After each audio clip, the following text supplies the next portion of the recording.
Ego and Archetype, Part 8.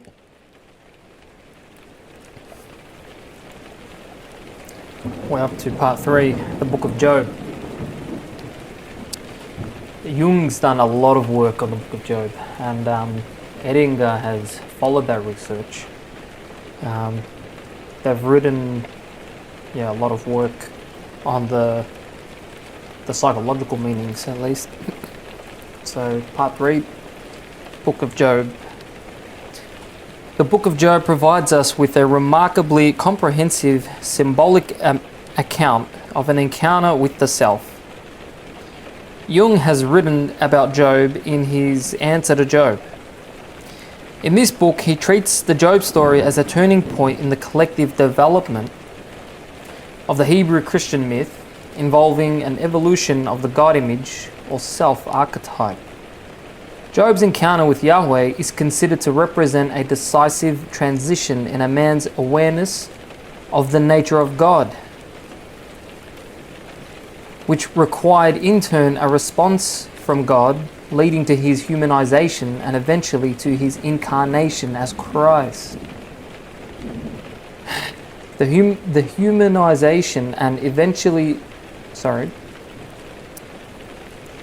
The story of Job can also be considered in another way, namely as the description of an individual experience in which the ego has its first major conscious encounter with the self. I shall examine Job from the later standpoint. The present text of Job is a composite document, and we cannot determine whether in fact it derives from an individual's actual experience.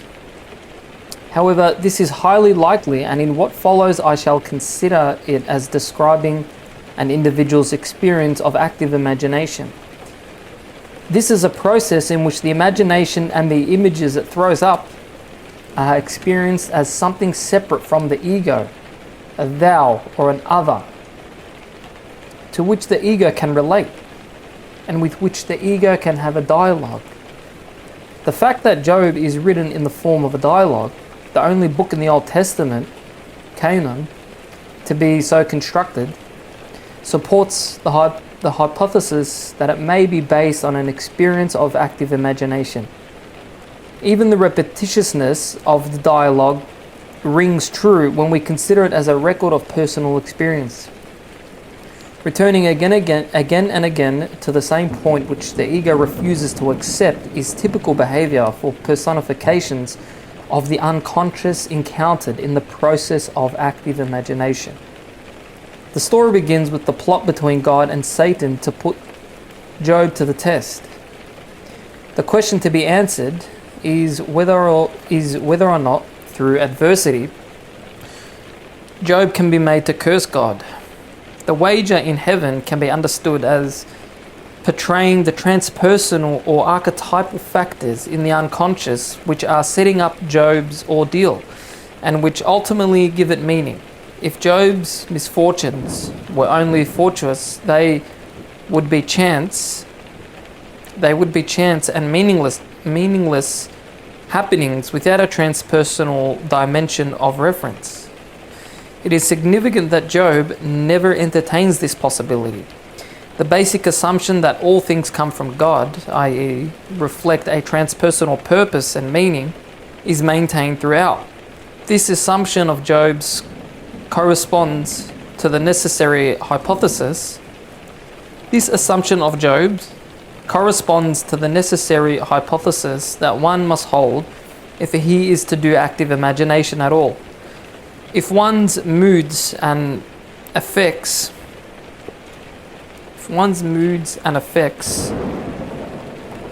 which are the starting point for the effort of active imagination, are considered to be fortuitous or to have only external or psychological causes, there will be no ground for seeking their psychological meaning. The knowledge that a psychological meaning exists is acquired only by experience. In the beginning, one must have at least enough faith to be willing to take the proposition of psychological meaning as an hypothesis to be tested. Since Yahweh and Satan are working together, they can be considered as two aspects of the same thing, i.e., the self. Satan provides the initiative and dynamism to set up Job's ordeal, and hence represents the urge to individuation, which must break up the psychological status quo in order to bring about a new level of development. The serpent played the same role for Adam and Eve in the Garden of Eden story. Also, similar to Eden is the fact that Job's ordeal is designed as a temptation. He is to be tempted to curse God. This would mean psychologically that the ego is being tempted to inflation, to set itself above the purposes of God, i.e., to identify with the self. Why should all this be necessary? Evidently, Job still has some tendency to inflation. In spite of his blameless reputation, or perhaps because of it, there is some question whether or not he knows decisively the difference between himself and God, between the ego and the self. Therefore, the program is arranged to test the ego in the fire of tribulation, and out of that ordeal comes Job's full encounter with the reality of God. If prior purposes can be discerned on the basis of effects, we can then say that it was God's purpose to make Job aware of him. Apparently, the self needs conscious realization and is obliged by the individuation urge to tempt and test the ego in order to bring about full ego awareness of the self's existence. Initially, Job is a prosperous, esteemed, and happy man, corresponding to a contented, secure ego, blissfully unaware of the unconscious assumptions on which its shaky security rests. Abruptly, all that Job values and depends upon are withdrawn: family, possessions, and health. The calamities that precipitously befall Job are represented in an engraving by William Blake in picture 22. Above the picture, Blake printed the caption, "The fire of God is fallen from heaven." Job 1:16. Understood psychologically, the picture represents a breakup of the conscious status quo by an influx of fiery energy from the unconscious. Such an image heralds an individuation crisis, a major step in psychological development, which requires that old conditions be destroyed to make room for the new. Destructive or liberating effects may predominate. Usually there is a mixture of both. Emphasis on the latter is seen in a picture published in a case study by Yo. In this picture, which began a decisive phase of individuation, the lightning from heaven is blasting a sphere out of its surrounding matrix. The self is being born.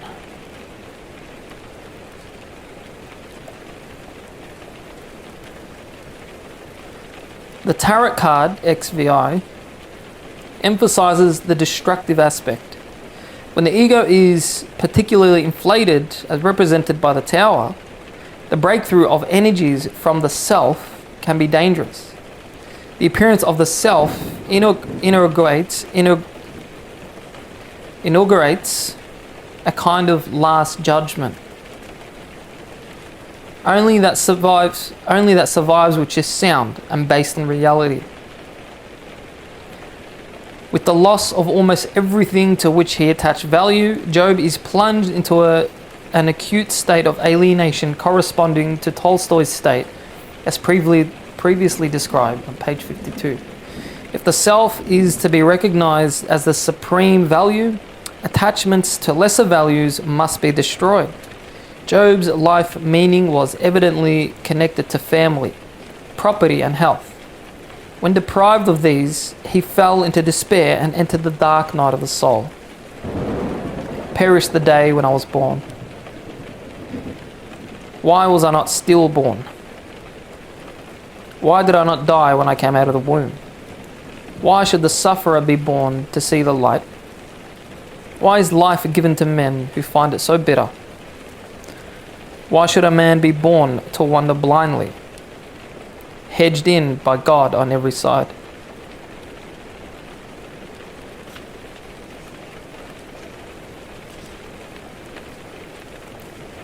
There's a picture there of the Tower card.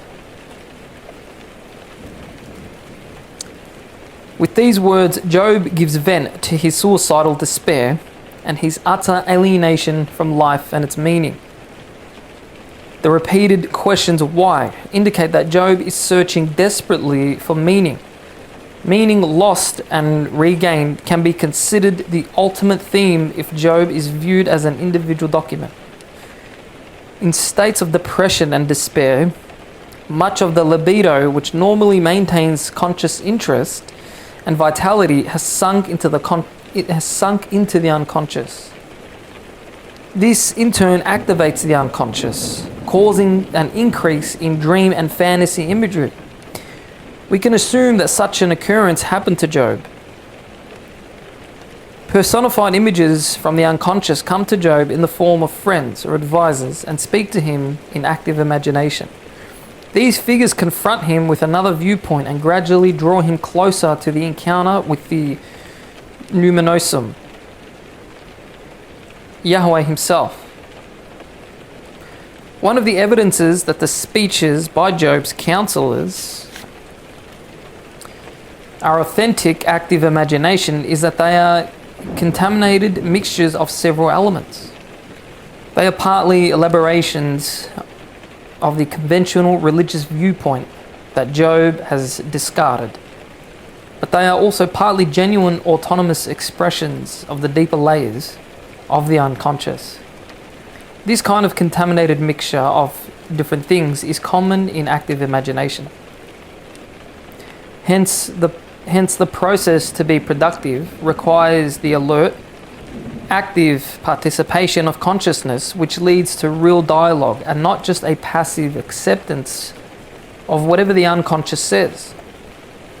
For instance, in the first speech of Eliphaz, Job is told, "Think how once you encouraged those who faltered, how you braced feeble arms, how a word from you upheld the stumblers and put strength into weak knees. But now that adversity comes upon you, you lose patience. It touches you, and you are unmanned." This can be considered as Job's own self-criticism speaking. He is realizing how easy it had been for him to give advice and help to others, but now he can't take his own advice. This self-criticism can only depress him still further and make him even more miserable. Eliphaz continues with superficial reassurance and conventional expressions which perhaps Job had given to others in distress. Does your blameless life give you no hope? For consider, what innocent man has ever perished? Where have you seen the upright destroyed? These shallow and unrealistic thoughts are of no help. They are a whistling in the dark against the reality of life, which is pressing against Job so heavily. Perhaps the very expression of such a superficial, wish-fulfilling view was enough to dissolve it, at least temporarily, because Eliphaz immediately shifts to a deeper chain of associations. Eliphaz tells Job of a luminous dream. Considering the entire dialogue as Job's active imagination, it will be Job's dream that he's been given or being reminded of. A word stole into my ears, and they caught the whisper of it in the anxious visions of the night, where a man sinks into deepest sleep. Terror seized me, and shuddering, the trembling of my body frightened me. A wind brushed my face, and made the hairs bristle on my flesh. And a figure stood there whose shape I could not discern. An apparition loomed before me. An apparition loomed before me. And I heard the sound of a low voice. Can mortal man be more righteous than God, or the creature purer than his maker? Shortly later, Job himself mentions frightening dreams. When I think that my bed will comfort me, that sleep will relieve my complaining, thou dost terrify me with dreams, and affright me with visions.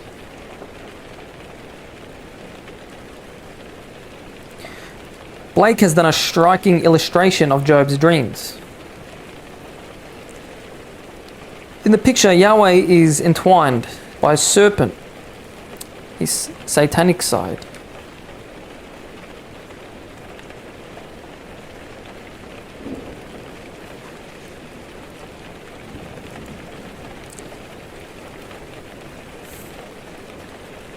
In the picture, Yahweh is entwined by a serpent, his satanic side, presumably. He's pointing to hell, which has opened up beneath Job and threatens to engulf him by flames and ominous clutching figures. The depths of the unconscious have opened, and Job is faced with the primordial power of nature. Obviously, this is nothing with which to argue, any more than one would dispute with a tiger he chanced to meet. But Job does not learn from his dreams. He must have a more powerful lesson. Job is convinced of his innocence and righteousness, and hence unconscious of the shadow. For this reason, his companions must speak repeatedly about wickedness and evil ones as a compensation for Job's one-sided conscious attitude of purity and goodness. Job is dimly aware that his experience is making him feel bestial and dirty. At one point he exclaims, "Am I the monster of the deep? Am I the sea serpent, that thou settest a wrath, that thou settest a watch over me?" And later, "Though I wash myself with soap, or cleanse my hands with lye, thou wilt thrust me into the mud, and my clothes will make me loathsome."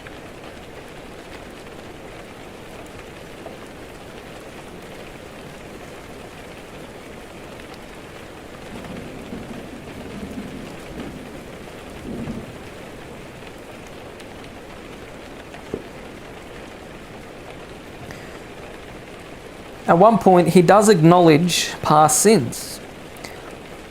"Wilt thou chase a driven leaf?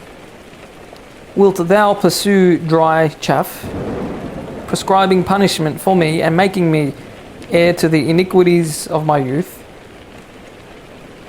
He does not say what the iniquities of his youth were, and obviously does not consider himself responsible for them now. Those past sins will be repressed contents which he does not want to make conscious, since they would contradict his self-righteousness, his self-righteous image of himself. Job's self-righteousness is revealed most clearly in chapters. "If I could only go back to the old days, if I went through the gate out of the town, to take my seat in the public square, young men saw me and kept out of sight. Old men rose to their feet. Men in authority broke off their talk and put their hands to their lips. The voices of the nobles died away, and every man held his tongue. They listened to me expectantly and waited in silence for my opinion. I presided over them, planning their course, like a king encamped with his troops. But now I am laughed to scorn by men of younger generation, men whose fathers I would have disdained to put with the dogs who kept my flock." Job's scornful attitude towards his intellectual inferiors is perhaps one of the iniquities of his youth, and indicates an inflated ego which projects the weak shadow side on others. The process of individuation requires that he consciously accept and assimilate his dark inferior side. The overall effect of Job's ordeal is to bring about a death and rebirth experience.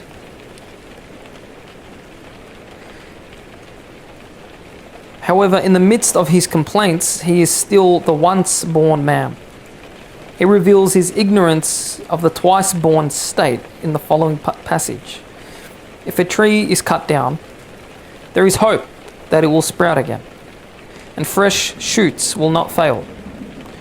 Though its roots grow old in the earth, and its stump is dying in the ground, if it scents water, it may break into bud and make new growth like a young plant.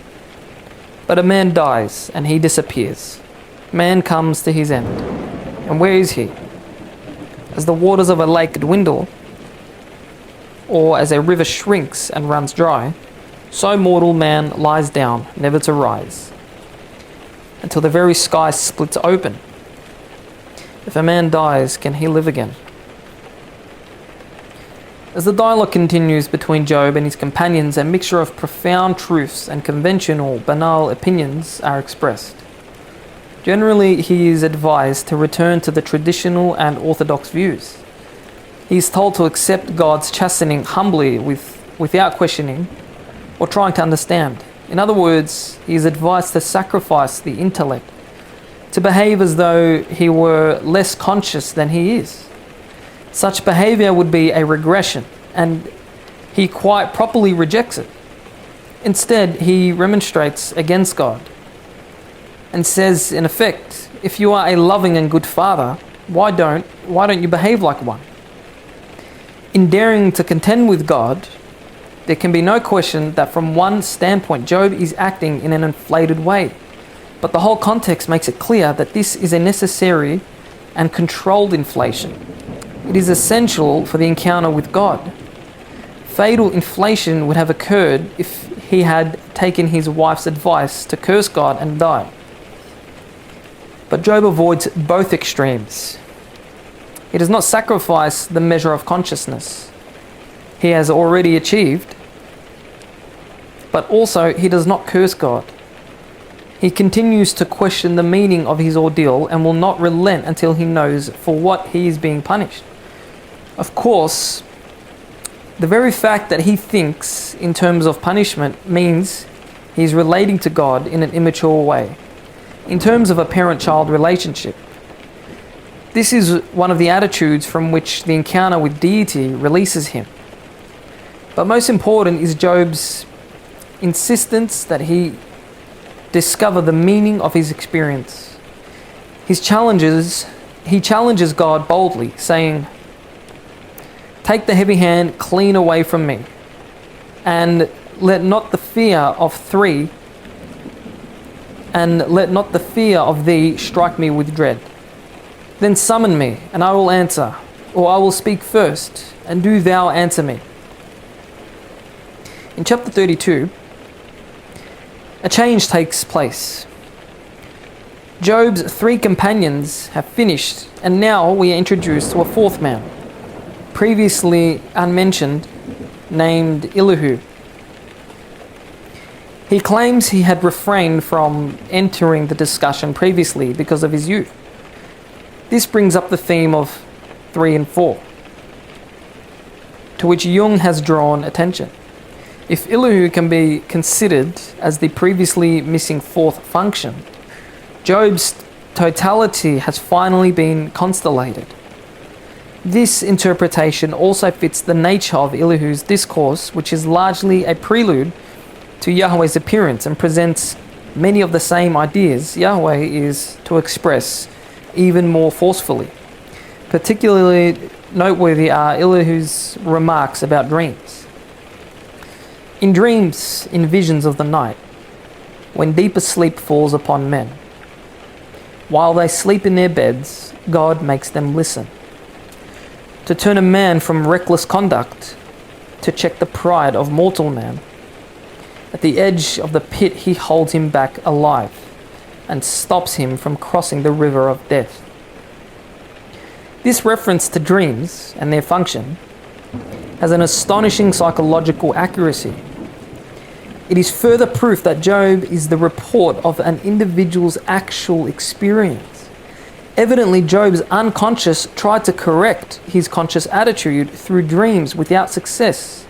The dreams can thus be seen as an anticipation of Job's later conscious encounter with Yahweh. It is amazing to find in this ancient text a description of the compensatory function of dreams, which Jung has only recently demonstrated.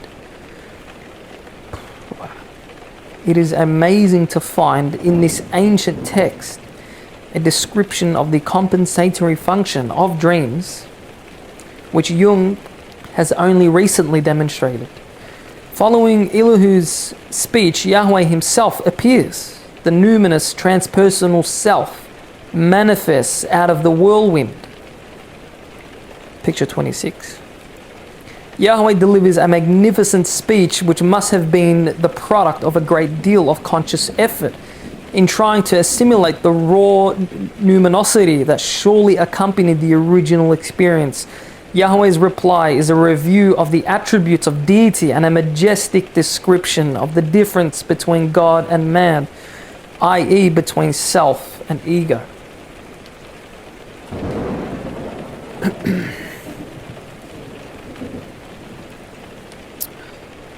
Where were you when I laid the earth's foundations? Tell me, if you know and understand, who settled its dimensions? Surely you should know. Who stretched its measuring line over it? On what do its supporting pillars rest? Who set its cornerstone in place when the morning stars sang together and all the sons of God shouted aloud? The ego did not make the psyche and knows nothing about the profound foundations on which the ego's existence rests. Oh man. Have you descended to the springs of the sea or walked in the unfathomable deep? Unfathomable deep? Have the gates of death been revealed to you? Have you ever seen the doorkeepers of the place of darkness? Have you comprehended the vast expanse of the world?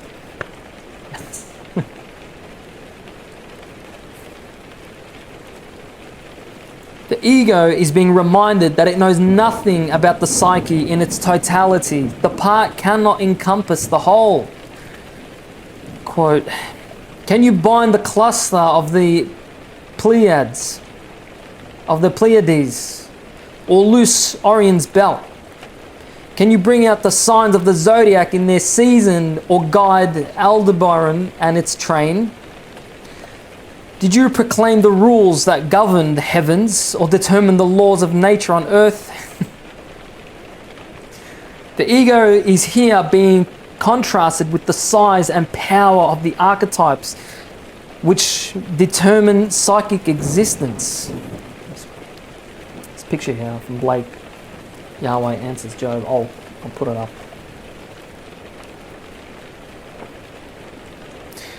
Then Yahweh turns to the animal kingdom and passes in review the uncanny powers of the beasts, especially the most monstrous ones of all. Can you draw out Leviathan with a fish hook or press down his tongue with a cord? Now Job is being shown the abysmal aspect of God and the depths of his own psyche, which contains devouring monsters which remote from human values. Devouring monsters remote from human values. This aspect of the theophany, as pictured by Blake, is shown in picture 27. Behemoth and Leviathan represent the primordial concupiscence of being. God reveals his own shadow side, and since man participates in God as the ground of his being, He must likewise share his darkness. The ego self-righteousness here receives the coup de grace. By the conclusion of Yahweh's self-revelation, Job has undergone a decisive change, a repentance or metanoia has occurred. I had heard of thee by the hearing of the ear, but now my eyes see thee. Therefore I despise myself and repent in dust and ashes. Job's questions have been answered, not rationally, but by living experience. What we have been seeking, the meaning of his suffering, has been found. It is nothing less than the conscious realization of the autonomous archetypal psyche, and this realization could come to birth only through an ordeal. The book of Job is really a record of a divine initiation process, a testing by ordeal, which when successful leads to a new state of being. It is analogous to all initiation rituals which attempt to bring about a transition from one state of consciousness to another. The cause of Job's ordeal is Yahweh. Through his dynamic agency, Satan. Satan's psychological role in the Job story is described cogently by Rivka Kluger. He, Satan, appears here in full light as the metaphysical foe of a peaceful life and worldly comfort. He intervenes as a disturbance and hindrance to the natural order of living and steps in man's way, like the Mallah, Yahweh as Satan, in the path of Balaam. However, while the Balaam story concerns the experience of a clash of wills and blind obedience, a first realization, so to speak, that God's will, not one's own, must be fulfilled. In Job's case, it is a matter of conscious submission to God's will. Born of inner insight, Satan is here truly Lucifer, the bringer of light. He brings man the knowledge of God, but through the suffering he inflicts on him. Satan is the misery of the world which alone drives man inward into the other world.